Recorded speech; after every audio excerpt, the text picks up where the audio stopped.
Hello, everybody. Welcome to the NBA Front Office Show. We are back. Vacation time is over. Let's go. Plenty of NBA basketball to talk about. I'm Trevor Lane. You can find me on Twitter at Trevor_Lane, joined by Keith Smith at Keith Smith NBA. Keith, nice to be back in action. Yeah, we're both back. A little bit of downtime. We're both as pasty white pale as ever and ready to go. And all that, despite some time in the sun, right? I'm We did slightly okay. tanner. It's Slightly not a tanner, lot, but maybe. slightly tanner. It rained the last few days on my trip, so I didn't get quite as much sun as I thought I was going to. But I can say there is a minor difference. Yeah, It's you not have a much, bit of a but glow. You know what yeah, it that's is? all right. It's these bright studio lights under which we're recording here. That's So what it is. that's what it is. It's That's washing the us out. problem. But we're ready to go. We're back, guys. I can't tell you how much it meant to me to log in to the couple of pre-recorded shows we did and released and see people like, hey, when's the show about blah blah blah? And then explain to a couple of folks in the comments, like, hey, we took some time off. We're gonna be back. These were pre-recorded episodes. And the number of people who were like, man, you guys have been grinding, enjoy the time off and all that stuff. So we appreciate your support, but we're back, man. We're back. We're geared up and we are ready to go all the way now, right straight into the season. That's right. You know what? I came back just fired up. I got into town super late last night, but even into the day on Sunday, I was like, I'm ready to talk more NBA. That week was perfect. I was just starting to get worn down. I was starting to be like, okay, like this is getting to be a bit much and everything, just getting tired, and now Sure. I'm refreshed. I'm ready to go. Let's talk some NBA basketball. And I think there's something that we need to do. We'll get into this. I don't know if this is going to be the last time, but let's We fire the gotta cannon. go. Let's do it. Fire! Fire!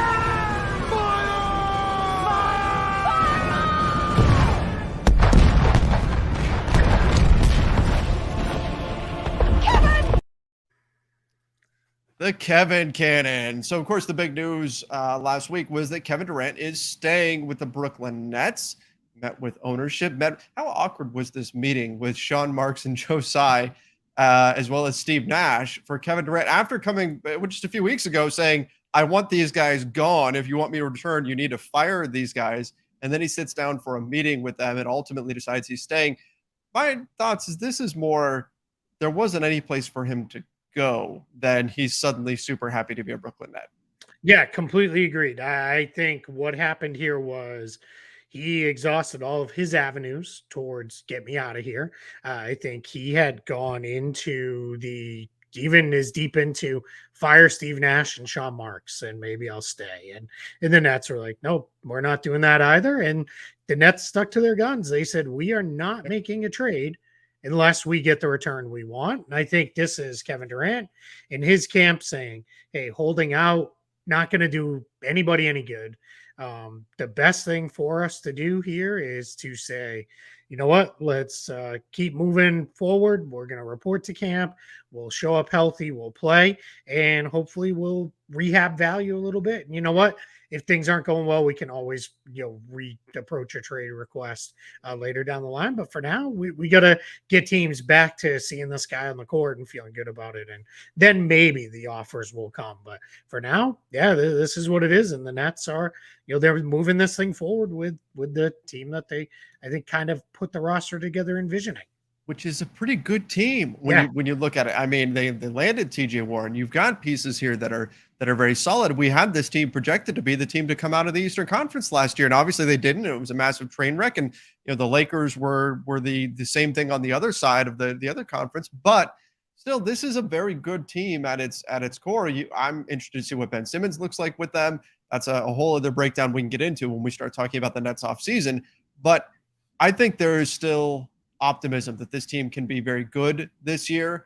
I do wonder, though, is that the last time we fire the Kevin Cannon? Like, is this really done, or is this just a pause?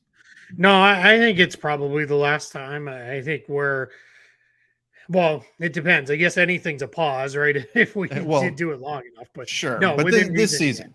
Yeah, I don't think we're going to see anything happen with a trade. His salary is generally, when you're on a salary that large, it's very hard to make a trade work in season unless you're taking back an equally as big salary, which, yeah, that could happen, but seems unlikely. So I think Kevin Durant is the Brooklyn Net for the duration of the upcoming year, and then we'll probably readdress to some extent next summer. So big win, I think, for Sean Marks in order to navigate this and come out still having Kevin Durant. Now it appears Kyrie Irving will also stay. Now he's a free agent next summer, so we'll see what happens there. But for the time being, Kyrie and Katie staying in Brooklyn with the Nets, and then that meant finally things started happening in the NBA again. Not a lot, but a little bit. You know what? Everything was basically put on hold after the Kevin Durant trade demand. We saw that happen around the league where stuff just wasn't happening. And so what happened was everything kind of got pushed back. And some things that normally, some rumors and things that we would normally be hearing like second, third, maybe fourth week of July, suddenly we're getting at the end of August. But we did see the Lakers make a move after it was very clear that Kyrie Irving would not be traded from the Brooklyn Nets. And they went and they traded for Patrick Beverley, giving up Taylor Horton-Tucker and Stanley Johnson. Now, I gave my thoughts over on Lakers Nation on this yesterday. I put out some brief thoughts. It happened to be, Keith, when this happened, it happened to be a giant storm in Tahiti. It was so I was so fortunate because I wasn't put in the situation where I was like trying to steal looks at my phone while we're sitting Sure. out at the beach, And it would have been at like a reasonable hour in the day for you, right? Right. Because it was, because it was, I want to say it was almost 1 a.m. here when the news broke. Yeah, and so I was 6 hours behind that, so it was perfectly fine, and we were stuck inside, nothing else to go do anyway. Oh, great timing for me from that perspective. But I want to get your thoughts. What do you think about the trade, about the overall value, what it means for the Jazz and for the Lakers? Yeah, I think it's an immediate rotation upgrade for the Lakers. I'm not the biggest Taylor Horton-Tucker guy. I just never have been. He can't shoot. And I think that's a huge problem with putting him in lineups, because then you have to make sure he has the ball enough to make an impact. And you're not going to put him in lineups where he's going to be the primary ball handler and LeBron's going to be watching him run things, and AD is going to be, kind of spotting up or only, running pick and pop and those kind of things. So I never really liked his fit there. He may pop in Utah because he's apparently, the way things look like they're headed for the Jazz, he should get all the reps he wants and looks, that he should on running an offense, and we'll really find out what he can be. Stanley Johnson, I don't want to say strictly a throw-in, but from the Jazz side, that's all that was to make salaries work. I know Stanley Johnson had played well for the Lakers. There was points where he was probably their best, let's say 2, Wing 3, 4 defender right Yeah. at times for the team. So I think they'll have to figure something out there to replace that. But Patrick Beverley comes in, and one of the things I've made the comment on this is, I think generally the moniker 3-and-D player gets attached to somebody who's like 6'6" and a wing. Right. But he's a 3-and-D player, even though he's He only is. about 6'1". Right. That's what he is. He's a 3-and-D player who can guard basically anybody who is 6'7" and under, as long as they're not overly physical. I think he's perfectly fine with that. And the Lakers, he's easily now the best guard wing defender on the team. Depending on what version of Anthony Davis we're going to get, he's probably the best defender on the team, period. He can also shoot. He's been very adept throughout long stretches of his career, playing off the ball with dominant usage guys like James Harden, like Kawhi Leonard, Paul George, and now with or even last year, I guess, in Minnesota, you had Anthony Edwards, Cat, and D'Angelo Russell had the ball a lot, and he's fine in that spot because he can make jump shots pretty consistently. He's actually become a pretty consistent shooter. He's not you're not bending your game plan to take his shots away, but you're conscious of him out there. You have to defend him. So yeah, I think this is a huge upgrade for the Lakers, considering they just didn't really give up all that much, and they cleared up the books a little bit going into next summer if they're gonna look to do some kind of quick reset around LeBron and AD and those kind of things. They cleared off another 11-ish million in salary, which is also equally big. Now, I'm a believer in Stanley Johnson. I liked what he did for the Lakers last year. So I was a little bit disappointed to see him in the deal from that perspective. But I understand. Ron Gutterman and I, a few weeks ago, we did the exercise. We walked through what does a Lakers rotation actually look like.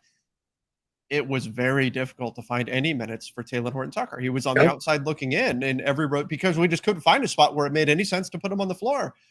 So from that perspective, and from what we've heard, Jovan Buha of The Athletic said that according to his Lakers sourcing, that Stanley Johnson was kind of in a similar boat, that they just didn't see him as part of the rotation.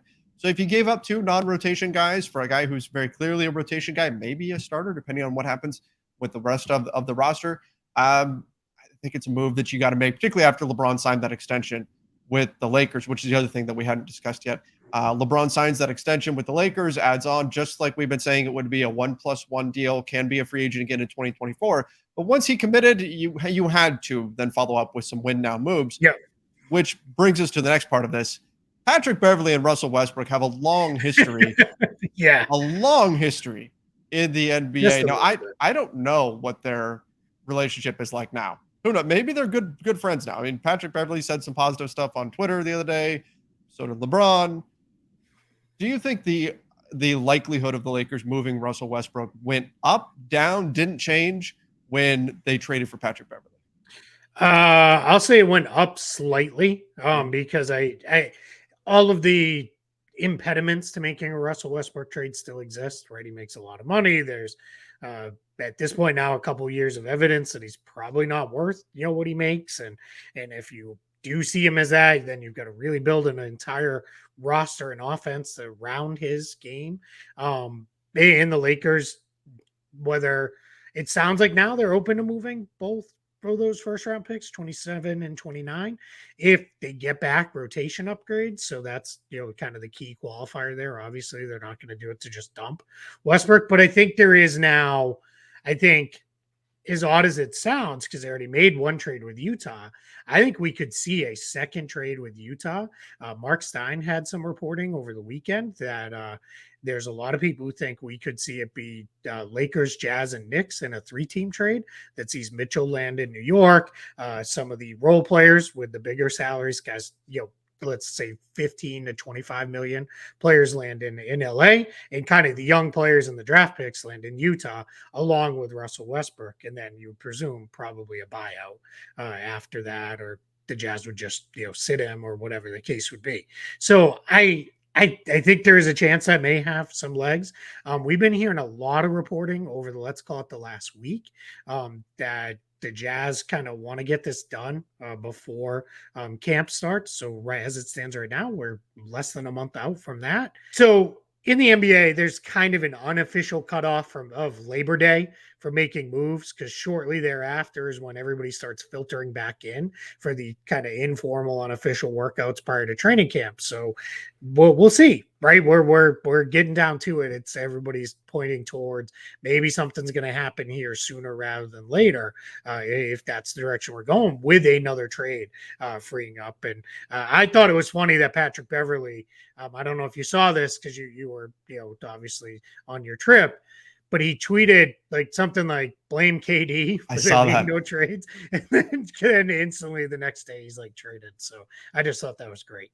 To me, that tells me that this was set up in advance and Patrick Beverley knew about it. He had made some comments in the past about wanting to play with LeBron and everything. It makes you wonder how long ago this was kind of set into motion, and if the trigger really just was the Lakers getting it confirmed that Kyrie Irving wasn't going to be traded, and then they went and pulled the trigger on it. Because in fact, after the whole KD thing broke, we heard late on the 24th that Patrick Beverley was going to be traded to the Lakers, but the Lakers didn't execute it till the next day because of it being, Kobe Day and all that kind of stuff. So they wanted to wait until the next day for it. But I think Patrick Beverley put that stuff out there knowing that this was in the works and knowing that this was ultimately coming. They just had to wait for the Lakers to be 100% sure that it wasn't going to be Kyrie Irving. Yeah, absolutely. And I think for Patrick Beverley, he's been around so long. I think for him, he knows how the game is played, right? Exactly. So if you can get Kyrie Irving, of course, you're going for Kyrie Irving over, but once it was KD's going back,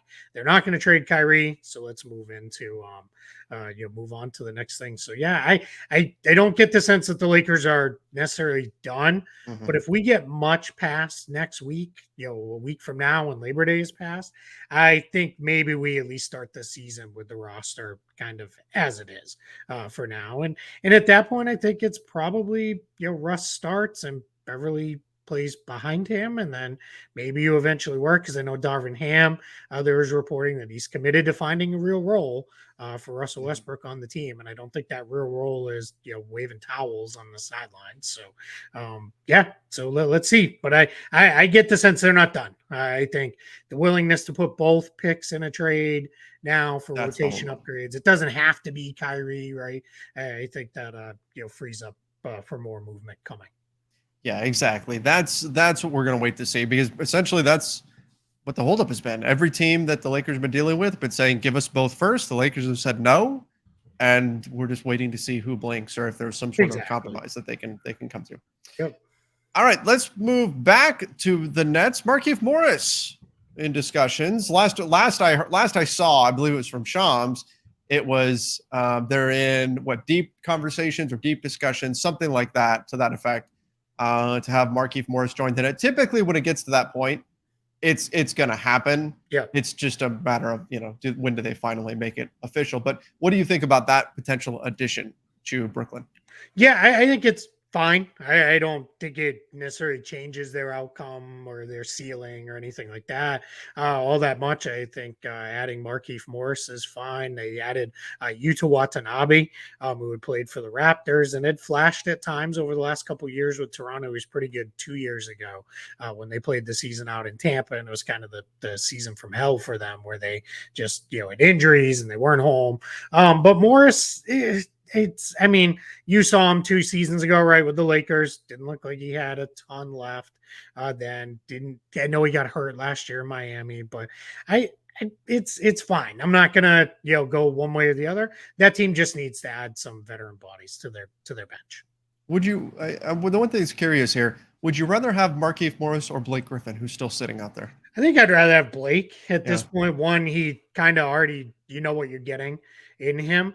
But if you're looking at it and saying, hey, we know Blake's going to be 40 games and that's all we're going to get, and then break down, then maybe you go for Morris and hope he's a little healthier. The reality is, these are, for a team that is as far over the tax line as them, you'll eat the contract and move on if it's not working out, and you'll go move on to the next guy, because it'll be, if there's anything left on the market, it's veteran big men for the minimum right now. There's plenty to choose from there if they need it. What I don't understand is they don't really have a backup center. It's about the only spot where they don't have, their true backup. Maybe Day'Ron Sharpe.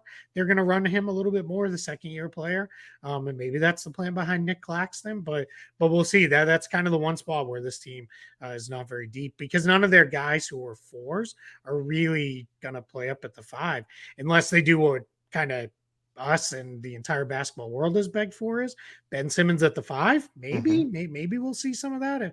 If so, boy, that's going to be a nasty offense to try to defend.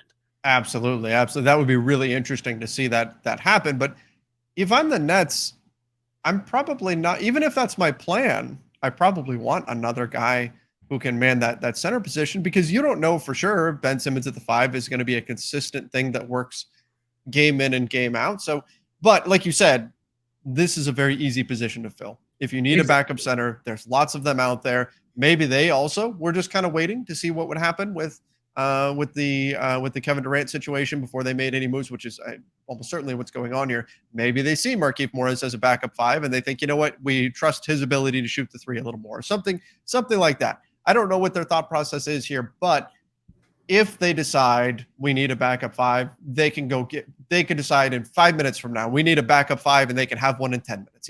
There's plenty of guys out there. Yeah. Well, with minimal effort, there are. Yeah, they're like you said, it's pretty flush with guys, and go from there. Yep. All right, let's talk, unfortunately, about a couple of injuries. Celtics had a little bit of a scare. Danilo Gallinari injured playing international, Paul. Sounds like they dodged a bullet, though. Knee injury, but maybe not quite as serious as initially feared. Yeah, playing in a World Cup qualifier for Italy, he drove down the lane, looked like he was kind of a sort of Euro step move. And his left knee just buckled, no contact. Immediately saw him limp off. Your instant thought is like, well, that's it. It's an ACL. He's done, right? He's done. It didn't get any better when the Italian national team coach after said basically was like, yeah, I fear he's suffered a major cruciate ligament injury, and that was extremely concerning. But good news is, after they determined there's no ligament damage, he's got some kind of meniscus tear. Now, some people saw they said meniscus lesion. It's the same thing. Lesion and tear are used interchangeably in this place. We don't know kind of the final version because meniscus injuries are all over the board. Robert Williams had one, was back in 4 weeks, visibly hampered at times in the playoffs, but was back playing. Other guys, Colin Sexton had one and was out for the entire year. Lonzo Ball had one, thought he'd be back in about 4 to 6 weeks. He never came back, and he's still having problems and may not be ready to start the season. So it's all over the board. We won't know for a little bit, but it does look like we avoided disaster. And there's some reports coming out of Italy that maybe Gallinari will be ready to go sometime in November, which would mean he misses training camp in the first probably somewhere between 2 and 4 weeks of the season. Which, I mean, the Celtics have the depth to weather that storm without. It's not obviously ideal, but compared to where this was when this injury initially happened, this is much, much better than what was feared.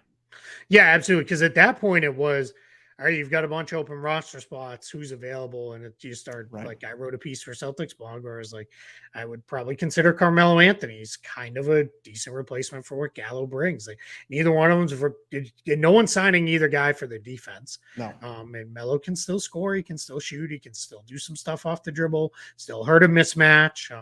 He's obviously at this point accepted a bench role. So, so we'll see where that goes. But now it sounds like maybe, hopefully, knock on wood, this is going to be one where you can get by with, just play Sam Hauser a little bit more to open the season, and then off you go from there.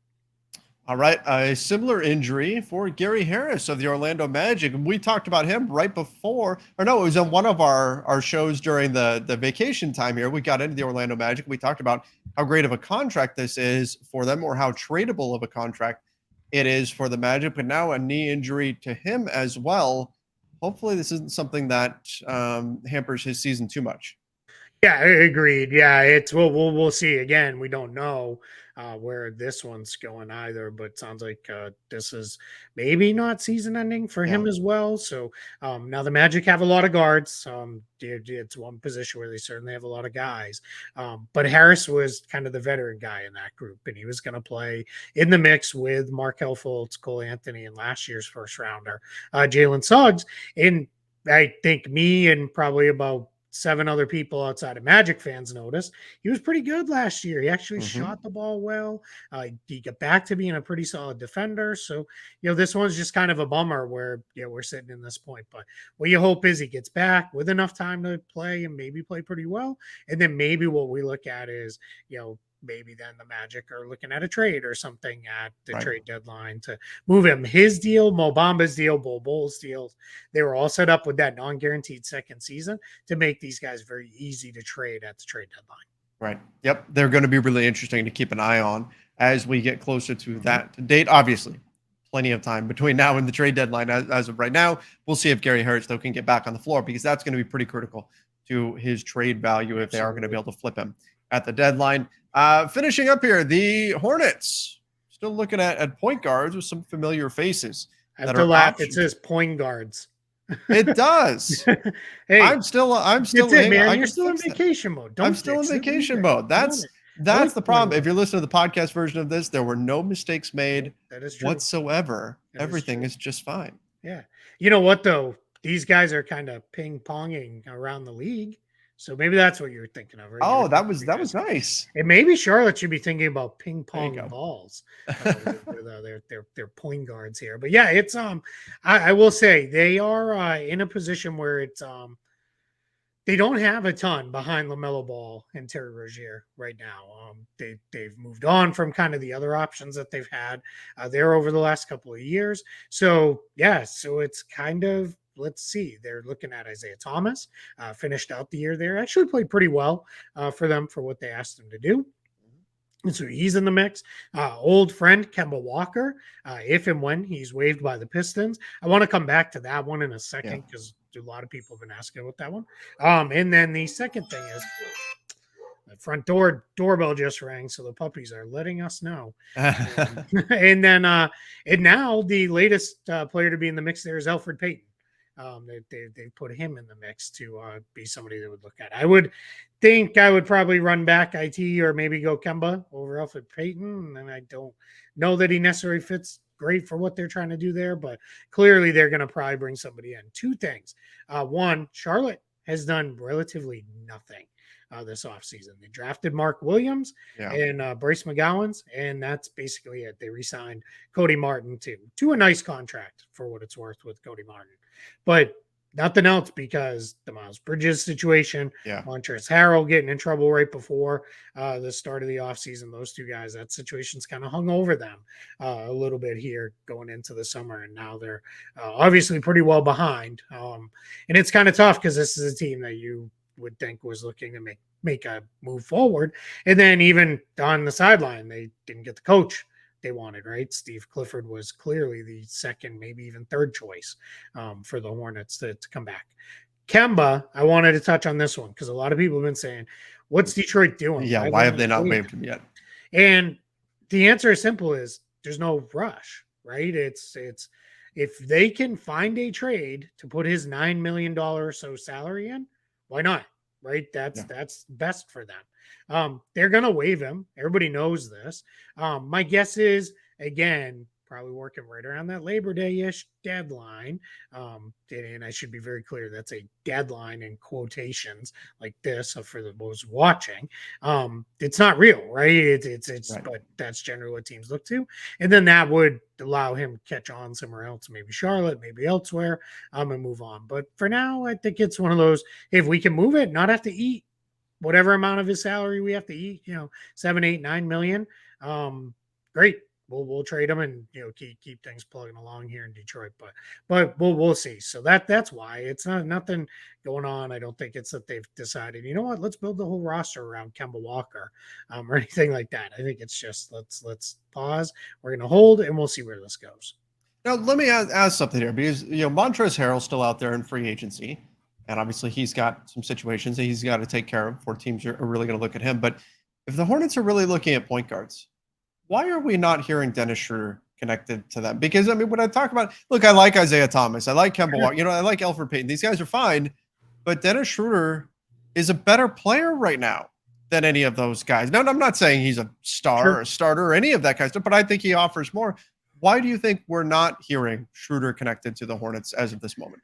Yeah, it's a good question. Maybe I wonder if it's they know Thomas, Payton, Walker. There's no threat there towards they're going to want a bigger role. Right. They're going to play more. They know, hey, I'm here for 15 minutes a night behind LaMelo. That's it. Right. Like that's the role. It is what it is. Those three guys are probably at stages in their career where they're very accepting of a role like that. And maybe Schroeder, they're thinking like, nah, he's going to want to play a little bit more. He's also not a great shooter. No, nor is Payton. So I'm not trying to say clearly they're only looking at shooters, but you can get by with IT and Walker playing next to LaMelo if you needed to, just because they can play off the ball and shoot a little bit. Mm-hmm. But yeah, that would be my guess. Is that's why they're kind of running through and saying, yeah, just right now this isn't really where we want to go. I still think there is a if you sit down and start mapping out a plan, I think the Lakers, if they could do the Beverley trade, which is obviously done, move Russ in a deal where you get some guys back, whether it be the Pacers deal and you get Turner and Hield, or it's the, you getting guys like Bogdanovich and Fournier back, in a deal that involves the Knicks and the Jazz. I think there is this potential he lands back in LA. He seemed very happy there. I bet, clearly, obviously, he would have taken the money. All things being considered. If he had now, if he had a DeLorean and could get yeah, up to right, 88, exactly. he There's a probably Marvel takes the money. timeline where he did take the money, right? And it's it's played out that way. But yeah, but yeah, that would be my guess, is maybe he's holding out a little bit too and saying like, hey, let's make sure, because if you're Dennis Schroeder, it's all minimum deals. You know that now. You're not getting anything more than the minimum.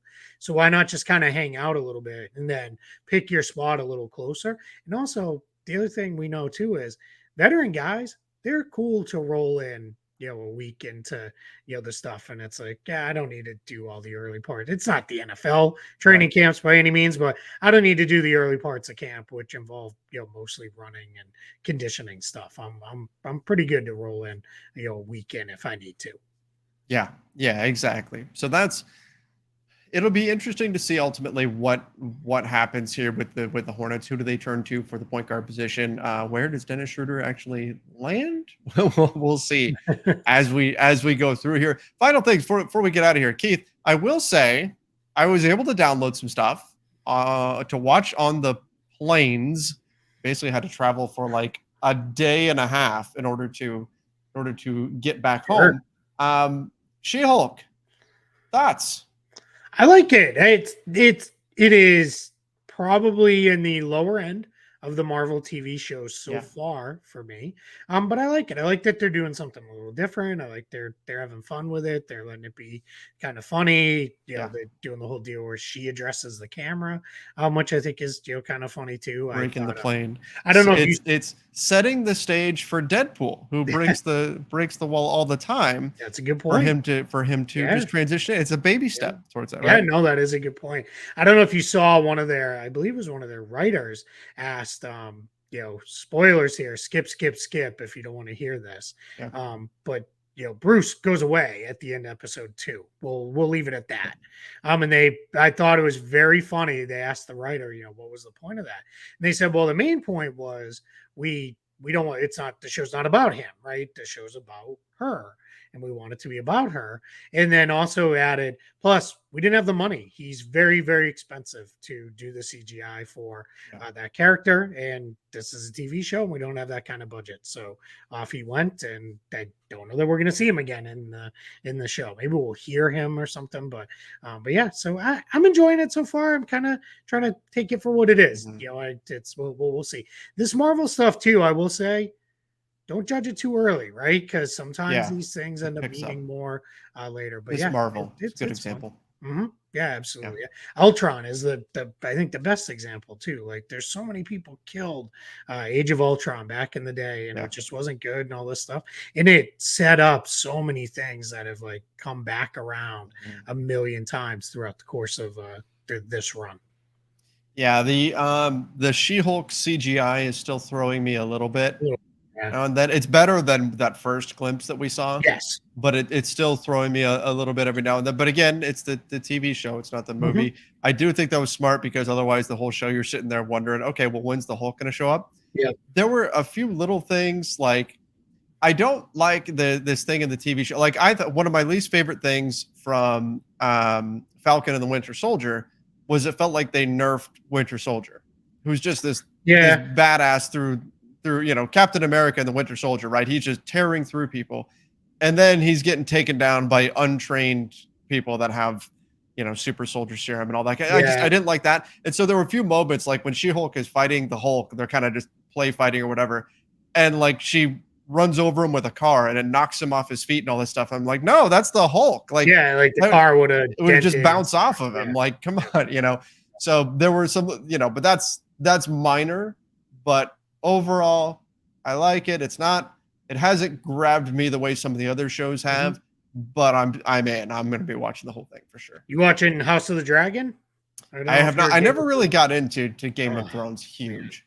I don't tend to like the shows that are like constantly killing off characters and gruesome deaths and all that kind of stuff. Well, then you would not like Game of Thrones. Yeah. So I never really got into that. So it's not like, I know everybody's watching it right now, but it was just never something that I was like, oh, I have to see this. I'm more excited about Cobra Kai coming back in like a week or so. Yeah, seeing that one I have not watched yet. I keep saying that's something I gotta get. I'll add it to the never-ending long list of stuff. The other one I'm making time for. It's coming out just in a few more days. The Rings of Power. I'm excited for that. I'm a big Lord of the Rings fan. Yep. Yeah, excited for that one.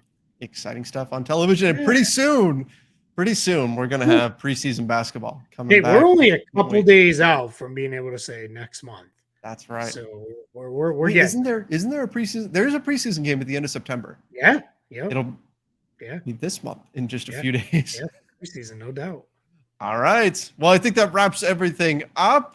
Thank you, everybody, for watching and or listening. Make sure you do subscribe to the NBA Front Office YouTube channel. Don't forget to ring that notification bell. If you listen to the podcast version of this, make sure you do subscribe over on Apple Podcasts or Spotify, wherever it is that you listen to podcasts. Till next time, everybody. See ya and stay safe.